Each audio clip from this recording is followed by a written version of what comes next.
دغه ډیزاین ده. اوس نو دا معنا دغه ډیزاین ټول په پین باندې کېدلی شي. صحیح ده. زه به دغه ډیزاین دلته راخلاص کړم چې بار بار یې له تکلیفه خلاص. مثلا که غواړې دا ډیزاین وکړې نور ټوله ته د پین کار خبره شوه. پین کې اوله وار پین خپله قلم ته یې کنه، لکه قلم چې دې په لاس کې غواړې چې دغه یو شیپ جوړ کړې، لکه دغه موږ په نورو طریقو هم جوړولی شو د چارګونجه، خو دا معنا که یو مشخص داسې شیپ چې هغه چارګونجه یا دایروي باندې نه جوړېږي، په دغو کې نه وي موجود ورته، دا هم شیپونه دي عین. که په خپل لاس یې جوړول غواړې بیا یې په پین باندې کولی شي. دا معنا دا چې ونیسه که شیفټر سره ونیسه سیده به خطا ولاړه شي.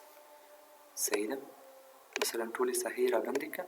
اوس که د دغې رنګ تغیروئ، مثلا شین رنګ ورته ورکوئ او په دغو جوینو کې نه و دلته آیډراپر کار اوس دلته پیدا شي. اوس که ته غواړې عین دا ډیزاین وکړې نو آیډراپر باندې مثلا دغه رنګ درته راواخله، وینې دلته واخیستل شو. اوس راسه په ده باندې کلیک کړی، تیار شیپو یا پین ته ورته راسئ، رنګ بېره خلاص دغه په اول دانه کې پروت دا رنګ مې په دې شکل باندې پرېوځي. صحیح. خو په دغو پین کې اوس کیسې څه شی دي؟ اول یې پیل ده. پیل دغه د خپله د شیپ منځني رنګ ته یایي که نه. مثلا که ته غواړې په منځني رنګونو کې له دغو رنګونو یو انتخاب کې هم کولی شې، که غواړې چې نوی رنګ ورته ورکړې هم له دې لارې یې کولی شې. مثلا شین یا تور یا سور هر یو رنګ ستا انتخابوو، همغه انتخابولی شې، شیپ یې واخلي که نه. او جوړ رنګونه هم شته، ار جی بي اوس MYK رنګونه دي، مثلا بېلابېل رنګونه چې هغه فوټوشاپ کې جوړ شوي دي، له هغو چې هم استفاده کړی شي. په هر یو باندې کلیک کړې همغه شته پکې. خو خبره په دغو څلورو ډېرو کې مهمه ده. یا که غواړې په خپله خوښه رنګ ورکړې، خپله خوښه خو مې دلته وویلې که نه، په دې کې رنګ ورکوی شي. خو که ته غواړې منځ دې خالي بارډر دې رنګ واخلي، بارډر خو دغه ده، بارډر ته وروسته ورځو. خو که پیل ته راځې او پیل دې رنګ نه لري، دا معنا رنګ مه ورکوه، سپین خالي تس دیوال به موجود وي، رنګ به ونه لري. او که غواړې چې یو رنګ دې ولري، په دې دوم باندې کلیک ورته کړي، یا به دغه رنګ لري یا به دغه رنګ لري یا به یو رنګ به دا معنا مشخص ولري که نه. او که غواړې چې ګریډینټ رنګونه ولري، لکه دلته چې موږ ګریډینټ ووایو، څو رنګونه ولري، دلته بیا کولی شي. مثلا تور او سور ده، تور او سپین رنګ ده، دلته کولی شي مختلف رنګونه ورته جوړ کړي. مثلا په دې شکل باندې که غواړې چې دریم او څلورم رنګ هم اضافه کړي، دلته مختلف رنګونه پکې وکاروو، هملته یې اضافه کولی شي. مثلا په دې کې به شین واچوو. داسې مختلف رنګونه چې هر رقم تا استفاده ترې کولی شوی درته په کار کېدل. دا بیا هم هغه کیسه ده لکه په ګریډینټ کښې وو، لینر په شکل به هم پراته وي. مثلا که دایروي غواړې په دې شکل هم پرېوځه، او که مثلا دغه ټول په دې که ډایمنډ په شکل غواړې په دې رقم هم پرېوځه. تاسو فرق مثال که دا رنګونه مو لکه اوس څرنګه دلته درې رقمه رنګونه کې راوړو، که رنګونه موږ هر رنګ ځان ته یو چای ته غوښتو، لکه دلته مې سور رنګ غوښتو، دلته مې سور غوښتو، دلته خو هغه پروت دا هوریزنټل پراته وو. که موږ هغه کول دا څنګه ورټیکل کول بیا به څنګه؟ ورټیکل دا وینې دلته ستا اوس په 90 درجې زاویه کې ده. 90 درجې یو خو یو سلاتیان ده که نه، یو سلاتیا درجې زاویې چې ورته ورکړي، وینې اوس ورټیکل واوښتل. دلته یې لیکلی یم چې خپله زاویه، او دغه ګړۍ هم داسې سرخولی شي، په یوه شکل به پرېږدي. دا معنا که بیخي عمودي او پوکي نه غواړې، په کونج یې غواړې کولی شي، هغه زاویه ورته وسرخوه که نه. او سکیل ده، سکیل یې مثلا هغه رنګونه ډېر کم کوي. دا معنا صحیح. بل ګریډینټ رنګونه دي، بل پیټرن رنګونه دلته ما معرفي کړي وو که نه، دغه پیټرن ما معرفي کړی ده.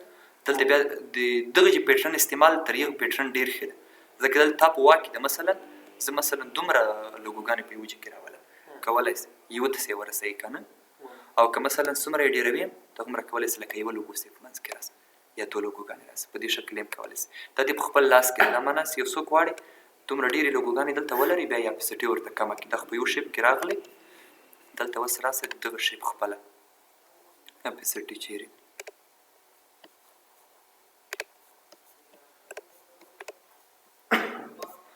دې شیپ اپسټي دغه ده. صحیح. مثلا ته داسې خپ غوندې کوي، نور بیا برسېره ډیزاین پې کړي، په دې شکل یې کولی شي. صحیح. نو په پین کې په دغه څلورو شیانو کې همدا خبرې وي، که غواړې یو رنګ ولري یا مختلف رنګونه ولري، دغو شیانو چې استفاده کولی شي. بارډر کې هم عین هغه کیسې دي. اوس دې ته ما سور رنګ ورکړی ده که نه، بارډر کې هم هغه شته. که غواړې چې بارډر دې رنګ ونه لري، یا که غواړې چې رنګ ولري خو یو رنګ ورته انتخاب کړه، دلته یې اندازه ورکولی شي پکسلونو باندې. مثلا 30 پکسله باندې یو بارډر ورته ورکوي، په دومره اندازه به راسي که نه.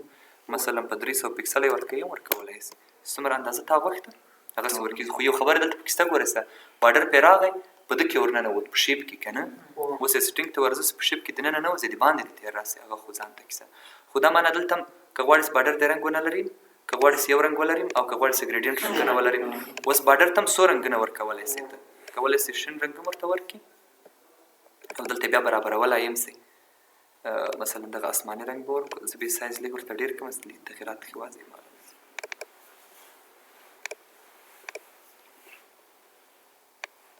سایز به 100 شاوخوا کړم. دغسې معلوم څه وګوره یو طرف ته شین د بل طرف ته هغه دي اسماني رنګونه دي دلته یې خپله ورته برابرولی یم سي. اوس ګوره دا یو رنګ ختمیږي د یو شیپ خو نه معلومېږي زه به دغه شیپ داسې رانږدې کړم چې دغه رنګ راته معلوم کړي.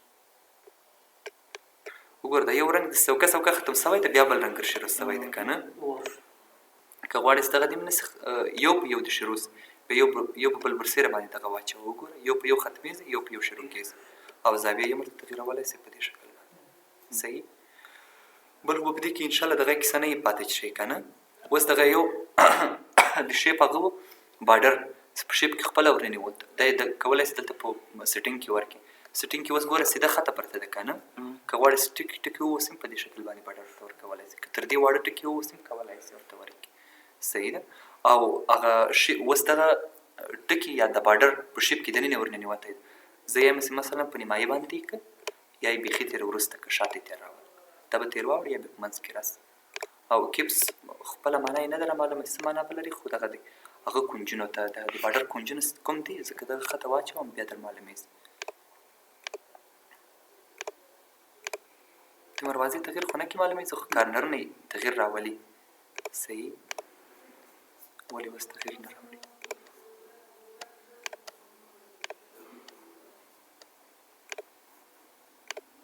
دلته وګوره یو به داسې وچ پوچه باندې پرې راځي بل به لږ نرم راځي او بل به لږ تیز راځي په دغه شکل باندې راځي ورته زه نه پوهېږم په دغه باندې ولې نه اپلای کېږي خو هدف یې دا شی دی.